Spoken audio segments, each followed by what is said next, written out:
Right now on Hoosier News Source, Governor Holcomb just announced people over the age of 16 can soon receive the vaccine in Indiana.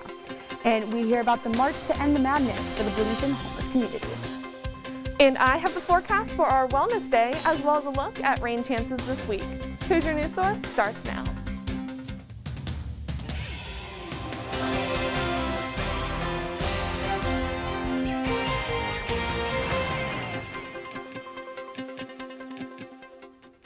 Hello and welcome to Hoosier News Source. I'm Ella Rhodes. Before we start today's episode, everyone here at IUS TV News is keeping Boulder in our thoughts and prayers after the shooting there Monday afternoon.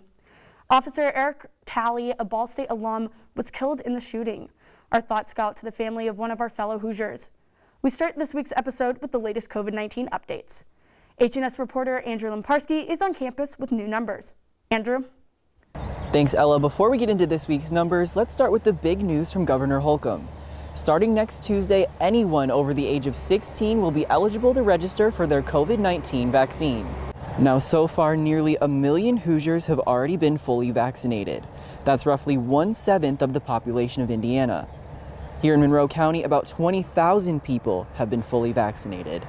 Starting next week, Assembly Hall will go from NCAA tournament host to vaccination center, also likely where students will be able to come get their COVID-19 vaccine.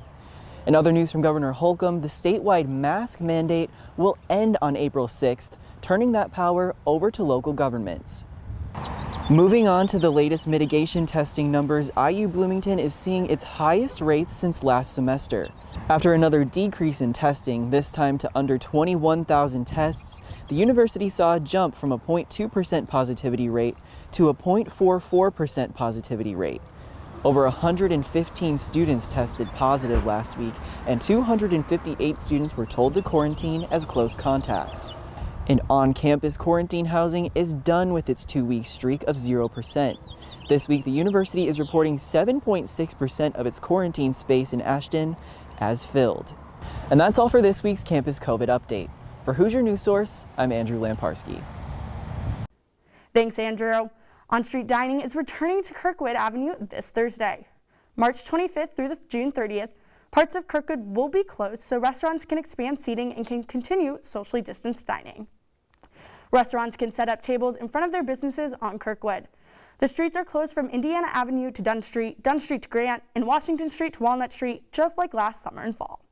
The city said the closure date is subject to change. And a year after ending in-person campus tours, IU is now allowing admitted students to take guided tours on campus. The Office of Admissions is allowing prospective students and 2 registered guests to take a small outdoor-only tour of campus. Because tours are outdoors, students will not be able to attend information sessions with academic schools and colleges. Admitted student Rowan Hornsey says that being able to tour campus at all is what's important. Not being able to see the buildings is definitely a disadvantage, but I think as long as you take advantage of the virtual tours and you also go there on campus, I think feeling the vibe is the most important part for me for deciding where I wanted to go. For students who are not admitted or cannot join in person, the Office of Admissions still offers driving tours and virtual visits online. Alongside tours, open-air venues are also back on campus and available for outdoor events. The venues host outdoor events that are socially distanced. Some upcoming events Meet the Club and Friday afternoon on March 26th. IU Bloomington students, staff, or organizations can use the venues for free. There are 12 venue locations on campus, ranging from campus corner venues to performance hub venues. To see a schedule for upcoming events or to book an open venue, visit iuauditorium.com. A protest against the city's handling of homelessness took place Saturday outside of Assembly Hall during the NCAA tournament. The protest, called March to End the Madness, was organized by local activist groups such as the Bloomington Homeless Coalition and the Rainbow Coalition. Protesters marched from Dunn Meadow to the President's House and then up North Jordan and 17th Street, blocking both lanes of traffic. They finished their march at the tailgate fields outside Assembly Hall, where they set up tents as part of the demonstration. Protester organizer Trevor Richardson, who is currently homeless, says the protest was organized in response to the city's repeated clearings of homeless camps from Seminary Park. We have a right to be able to camp, to be able to make our home, as long as we're not obstructing the business flow of traffic, and the city's disregarded that. It's disregarded the humanity of us. Despite initially being told to take down the tents by IUPD, the protesters kept them up through the end of the NCAA tournament game, and IUPD never took them down. For more information on future demonstrations, you can visit Bloomington Homeless Coalition Facebook page. Spring is officially here, and Caroline Clare has the latest on this week's warm but potentially rainy weather. Caroline? Thanks, Ella. This Wednesday is IU's Wellness Day and a great opportunity to get outside. If we take a look at our hour by hour, starting off early in the morning, 56, and as we make our way through the day, we have some decreasing clouds, and so the sun is going to come out, and as we get through the day, may even reach 70, and with no chance of rain. It's going to be a beautiful day to take a break and get outside. Some more rain chances are heading our way this Thursday evening, as you can see with our cold front and our low pressure system here.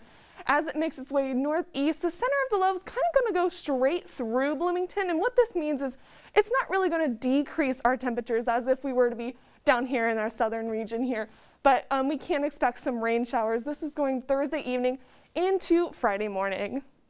Now let's take a look at what we can expect for the rest of the week.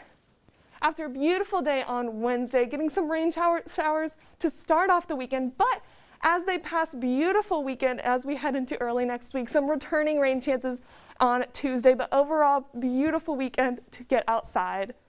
Make sure to go outside and enjoy your day off Wednesday, and have a great week. Ella, back to you. Thanks, Caroline. Coming up on Hoosier News Source, we hear about a growing petition for fall and spring break, plus the verdict for the 2018 IU mold lawsuit. Stay with us.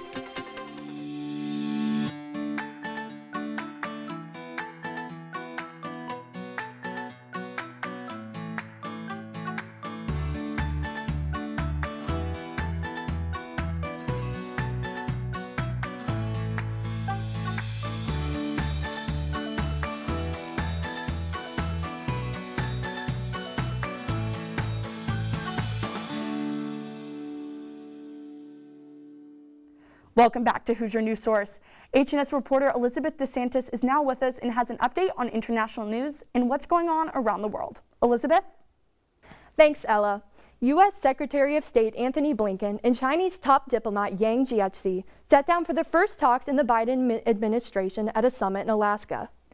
Talks got off to a rocky start as China's opening remarks leveled scourging assessments of the level of confidence Americans have in their government, the human rights record, and U.S. intervention. While the nations are far from reaching an understanding on most issues, one chief takeaway was that both nations agreed to set up a working group to address climate change. In other news around the world, people have taken to the streets in response to Turkey withdrawing from the Istanbul Convention for Women's Rights. The Turkish presidency's communications team said the reason for the withdrawal was because the agreement had been used to further LGBTQ rights. Despite this statement, the Turkish state insisted that the withdrawal does not mean they will cease efforts to counter domestic abuse. In a statement Sunday, President Biden said that Turkey's action was a disheartening step backward for the international movement to end violence against women globally. And this week, we saw major flooding in Australia. Less than a year after the bushfires that garnered international attention, the Australian government declared a state of emergency amidst a natural disaster affecting massive areas of New South Wales. Heavy rains have been inundating the southeastern coast since Thursday, and overflow from a major dam is adding to flash flooding in the area. Amid the destruction that forced thousands to evacuate, Australian Prime Minister Scott Morrison unveiled a plan to provide relief funds to individuals in affected areas. That's all for now around the world. Ella, back to you. Thanks, Elizabeth. Back in 2018, students sued IU for mold exposure in their dorms at Foster and at McNutt.